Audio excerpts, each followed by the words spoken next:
경제 관련 용어나 개념에 대한 궁금증을 풀어보는 시간, 보클래스. 안녕하세요. 저는 고민지 과장입니다. 안녕하세요. 설범령 과장입니다. 최근 EU가 탄소 국경세를 도입한다는 소식에 전 세계의 관심이 집중되고 있다고 해요. 네, 탄소 국경 조정 제도를 흔히 탄소 국경세 혹은 영어 약자로 CBAM이라고 부르죠. 이처럼 EU의 행보를 보면 이제 세계 경제에서 탄소 감축은 선택이 아니라 필수인 시대가 되었다고 할 수 있을 것 같습니다. 지금까지 탄소 감축을 위해 EU는 세계 어느 나라보다 발빠른 행보를 보여왔는데요.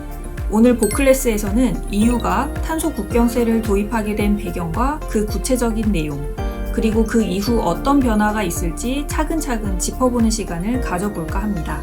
과장님, EU의 탄소 국경세를 이해하려면 우선 탄소 배출권, 그리고 탄소 배출권 거래제에 대해 먼저 알아봐야 할 것 같아요. 지구온난화를 일으키는 주범으로 지목되는 것이 바로 온실가스잖아요. 그런데 우리가 화석 연료를 쓰는 한 제품을 생산하는 과정에서 바로 이 온실가스가 배출될 수밖에 없는데요. 이 온실가스를 배출할 수 있는 권리를 탄소 배출권이라고 합니다. 그렇다면 기업들은 보유하고 있는 탄소 배출권의 범위 내에서만 온실가스를 배출할 수 있는 건가요? 네, 맞습니다. 탄소 배출권 할당량을 초과하여 온실가스를 배출하게 되면 과징금이 부과되는 거죠. 기업들은 탄소 배출권을 어떻게 가질 수 있나요? 우선 정부가 기업별로 일정 기간 중에 탄소 배출권을 할당합니다. 그런데 실제 온실가스 배출량이 탄소 배출권보다 많거나 혹은 적을 수 있잖아요. 그래서 기업들이 탄소 배출권 여분이 있다면 다른 기업에 매도하고 부족하다면 다른 기업으로부터 매수하는 등 기업 간에 사고 팔 수 있는 거래 제도도 함께 마련되었죠. 1997년 채택된 교토 의정서에 따라 시작된 제도로 쉽게 말하면 환경 문제를 시장 원리와 연계해서 궁극적으로 온실가스를 감축하겠다는 목적입니다.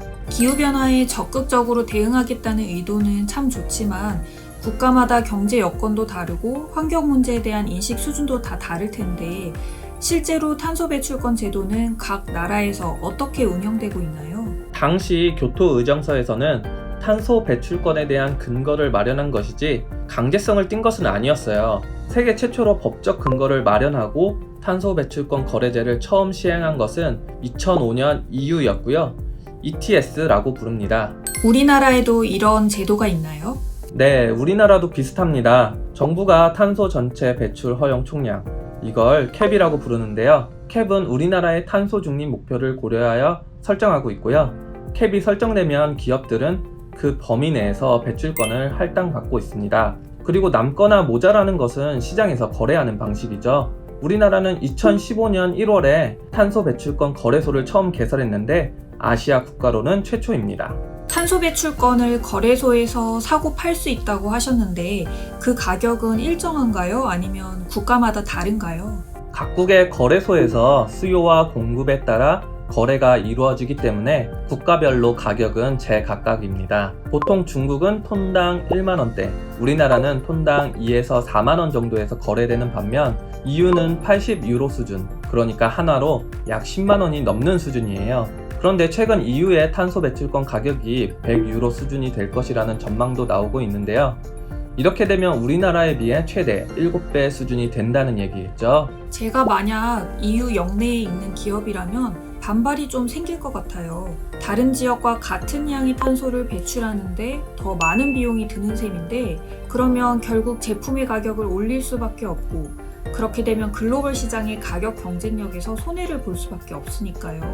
탄소 배출권 거래제 적용을 받지 않는 다른 나라로 공장을 이전하는 방법도 심각하게 고려해 볼 것 같은데요.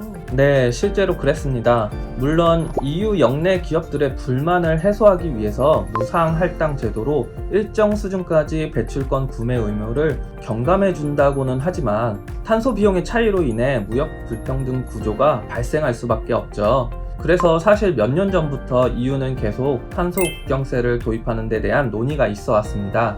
결국 지난해 12월 13일 EU 의회에서 탄소 국경세를 도입하는 것으로 최종 합의가 됐잖아요. 구체적으로 어떤 내용인가요? 정식 명칭은 탄소 국경 조정 제도, 약자로 CBAM이라고 하는데요. 앞으로는 EU로 수입되는 외국산 제품도 탄소 배출량을 신고하고 배출량만큼 CBAM 인증서라는 것을 구입하도록 하는 겁니다.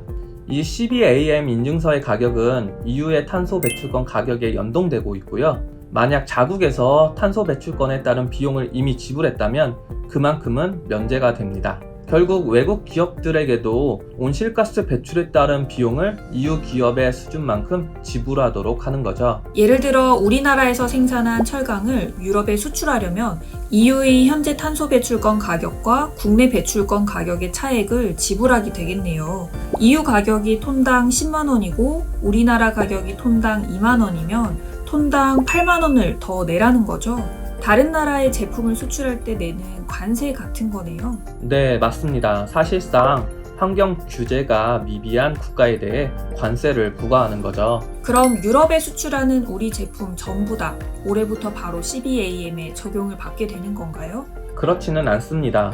일단 CBAM이 적용되는 품목은 철강, 시멘트, 알루미늄, 비료, 전력, 수도 등 탄소 배출량이 상대적으로 많고 배출량 측정이 비교적 쉬운 6개 품목인데요. 향후 적용 품목이 늘어날 가능성도 있습니다. CBAM은 올해 2023년 10월부터 시범적으로 운영을 하고 2026년부터 본격적으로 시행한다는 계획인데요. 시범 운영 기간 중 과세는 하지 않더라도 의무적으로 탄소 배출량에 대한 보고를 해야 합니다. 그런데 EU의 탄소 배출권 거래제에는 무상할당제가 있는데 CBAM이 시행되면 오히려 역차별 아닌가요? 그래서 CBAM 도입을 합의한 직후인 지난해 12월 18일 EU 의회는 ETS 개편안도 내놨습니다. 어떤 내용인가요? 그리고 왜 개편을 한다는 거죠? 우선 주된 내용은 탄소 배출 규제를 지금보다 더 강화하는 것입니다. 원래는 2030년 탄소 배출 감축 목표치를 2005년 대비 43% 감축한다는 거였어요. 그런데 그 목표치를 19%포인트 상향 조정해서 62%까지 감축하겠다는 겁니다. 그리고 탄소 배출권 무상 할당 제도를 폐지하겠다는 내용도 포함되었죠. 그렇네요.